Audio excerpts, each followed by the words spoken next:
L'homme qui ne comprenait pas les femmes, c'est mon nouveau roman. Normalement, il faut faire des vidéos pour faire la promo de ce livre. Je vais juste tenter de vous expliquer comment je l'ai écrit en fait. Tout a commencé par une visite de Jim. Il vient me voir chez moi. Alors il faut savoir que Jim, c'est un vieux copain qui fait de la BD. Vieux, ça fait longtemps qu'on se connaît, ça veut dire. Il fait de la BD et sa spécialité, c'est les histoires d'amour, les histoires intimes. Et un jour, il vient me voir à la maison et il me dit je lance une collection de romans chez mon éditeur, Bambou. Est-ce que tu veux écrire un roman pour ma collection?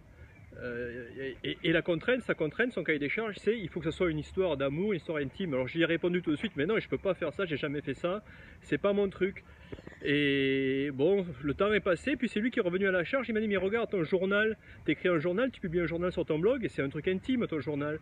Et il a fouillé mon journal, et il a trouvé une idée de roman que j'avais évoquée dans mon journal, dès que j'ai une idée, je la publie.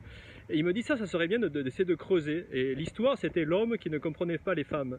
Et, et c'est l'histoire de cet homme, c'est un homme qui, à mon âge en gros, et qui se rend compte qu'il a 50 ans passés, et n'a jamais trompé sa femme, n'a jamais eu d'aventure extra-conjugale, donc il n'a jamais été frappé par le démon de midi, et il se dit c'est bizarre, moi si j'ai pas vécu ça, comment je peux être un vrai écrivain, comment je peux publier des best-sellers, comment je peux écrire des choses qui vont intéresser les gens, puisque je vis la fidélité, rien de plus banal. Et donc voilà, ça c'était l'idée de départ. Mais comment j'ai écrit ce livre, j'ai travaillé avec Jim en fait. On a beaucoup échangé, et ce qui était vraiment assez extraordinaire avec lui, c'est que chaque fois que je lui envoyais un bout de texte, il le renvoyait, il me disait ah ouais mais tu pourrais rebondir là-dessus. Et souvent je me suis vraiment bidonné quand il me renvoyait ses réponses, ses petites phrases, ses petits ajouts.